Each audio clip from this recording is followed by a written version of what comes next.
스케이트 선수들이 무릎 연골이 다 닳고 농구 선수들이 축구 선수들이 무릎 연골이 이제 거의 없어. 그래서 저는 주변에 근육을 키워야 돼요. 그래서 연골이 없으니까 근육의 힘으로 어떻게 할 거예요. 이걸 믿고 그렇게 얘기하니까 디립다 허벅지를 키워놓죠. 그걸 걸으면 이상하게 걷죠. 무릎 펴는데 또 걷는데 허벅지 힘이 그렇게 많이 필요한 게 아니거든요. 연골이 없다. 연골이 없으니까 근육으로 잡아줘야 된다. 일리가 있어요. 일리가 있으나 안녕하셨습니까? 오늘 또 내일 드디어 기다렸던 골반편 함께 합니다. 자, 골반편은요 편의대로 나눈 거죠. 뭐를요? 우리 몸이 골반 따로 팔다리 따로 척추 따로 나누면 큰일 나는데 우리가 공부할 때는 집중의 여러 가지 의미 중에 주목하는 차원에서 이번에는 골반에 관계된 또 골반을 키워드로 하는 내용들을 다루어 보는 것이에요. 분리할 수 없어요. 그런데 이해를 위해서 분리하는 거죠. 이 분리하는 거는 공부하는 방식 중에 아주 훌륭한 방식이잖아요. 통합하는 방식이 있고 비교하는 방식이 있고 분리하는 이게 분석이죠. 나눠서 이해하는 거예요. 호흡, 임프린팅, 정렬, 집중, 머리꼬리 늘림, 기랑근의 늘림, DSRL까지는 이 28개의 원리 중에 항상 감초처럼 들어가는 것이므로 실제로 매트에 몸을 누일 수 있는 그때는 척스테이블탑부터였어요.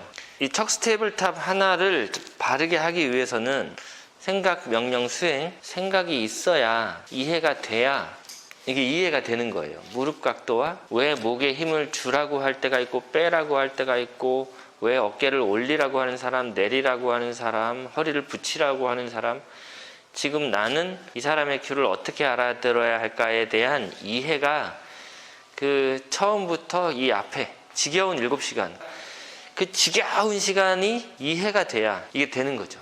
척스테이블탑이 되면 어떻게 될까요? 누워서 하는 매트 동작 대부분은 클래식이건 모던이건 무슨 체조 선수가 하는 동작이건 다 그냥 되는 거죠. 쉽게. 그 다음부터는 뭘 외울 필요도 없고 이해할 필요도 없어요. 이미 다 알고 있으니까. 내 몸 가지고 그냥 하면 되는 거죠. 그래서 그 시간을 썼던 거고 Heels to the ceiling은 대퇴부에 힘을 주지 말라는 것이 목표가 아니에요. 대퇴부에 힘을 과하게 줄 필요가 없는 상태에 있기 때문에 주지 않는 상태가 되면 그것으로 바르다는 것을 아는 거지 대퇴부에 힘 빼는 것이 목표가 아닙니다. 근데 대퇴부에 힘을 쓰지 않을 정도로 나머지가 준비되어 있어야 한다는 것은 당연히 호흡부터 기랑근의 늘림까지 다 있어야 그래야 비로소 이걸 알고 생각해서 수행할 수 있는 거죠. 그러고 나면 이 말이 그래서 이 말이구나 이제 이해가 돼요. 그냥 그 배경지식이 없는 상태에서 힐스 실링 이렇게 하면 아니 말이 돼? 이거 무릎을 펴는데 근육을 안 쓰는 게 말이 돼? 기본도 모르는 놈 이렇게 되는 거죠. 이렇게 되면 무릎을 펴는 순간 허리가 떠요. 이런 사람들 있잖아요. 이게 주동근 수축을 해서 그런 거죠. 주동근 수축 위주로 해서 이때 우와 이렇게 했더니 허리가 안 아파요. 옆에 친구가 이렇게 얘기하는 거죠. 거짓말하고 있네 이렇게. 나는 허리가 뜨고 아픈데 무릎을 펴면 허리가 뜨고 아프잖아요. 그러면 그때는 어떻게 해야 돼요? 이렇게 질문하는 사람도 있거든요. 옆에 사람이 근데 무릎을 펴면 허리가 안 아파지잖아요. 그러니까 이렇게 하면 어떻게 해야 돼? 이렇게 질문하는 사람이 있어요. 그 전제가 본인의 움직임 방식이 전제인 사람들이 있거든요. 무릎을 펴면 허리가 뜨는 거는 반응하는 것이고 무릎을 펴면 허리가 편안한 것 역시 자연스러운 거예요. 둘 다 맞아요. 둘 다 자연스러워요. 둘 다 그렇게 될 수밖에 없어요. 그러면 무릎을 펼 때 어떻게 펴는 거냐 이걸 이제 체험하시면서 함께 하시는 거죠. 무릎을 펴는 거는 못하는 분이 거의 없죠. 대부분이 너무 과하게 펴서 문제이긴 하죠. 서 있을 때 또 뭐 누워 있을 때 다리를 잘 펼 수가 있어요. 그런데 어떤 특정한 동작에 가서 무릎을 펴야 된다 그러면 무릎이 안 펴지죠.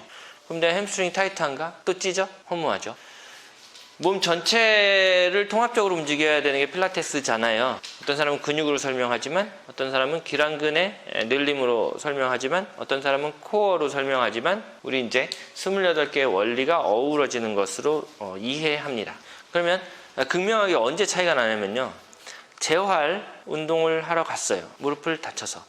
예를 들면 연골이 어떻게 돼서 혹은 좀 더 구체적으로 말씀드리면 스케이트 선수들이 무릎 연골이 다 닳고 농구 선수들이 축구 선수들이 무릎 연골이 이제 거의 없어. 그래서 저는 주변에 근육을 키워야 돼요. 그래서 연골이 없으니까 근육의 힘으로 어떻게 할 거예요.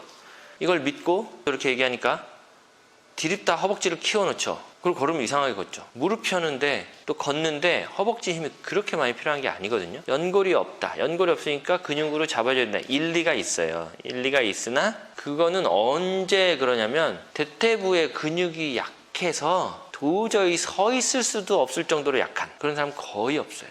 그러니까 대퇴부 근육이 약한 자체로서 그것이 환자인 사람은 그럴 필요가 있죠. 근데 대부분의 사람들은 대퇴부의 근육이 그렇게 약하지 않아요. 그러면 어떻게 무릎을 펴는 것이냐? 박철영 필라테스 관점에서 봐야 된다 이겁니다. 그러고 보니 골반편에는 이 4개밖에 없어요.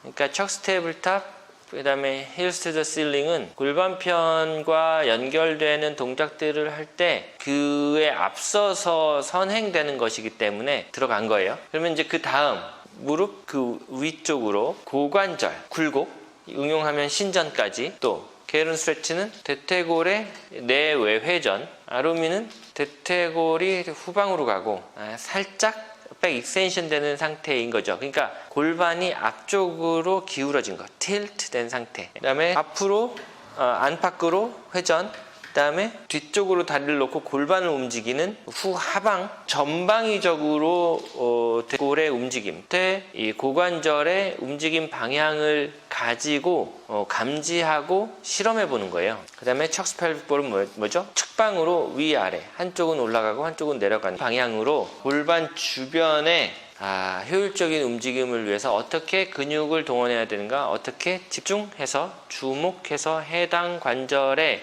움직임 방향을 파악하느냐가 중요한 거예요. 4개를 위주로 해보고요. 우리는 이제 이미 전문가들이니까 이것과 연결된 다른 응용 동작들을 가지고 여러 가지를 해보겠습니다. 함께 움직이면서 해보겠습니다. 띠용.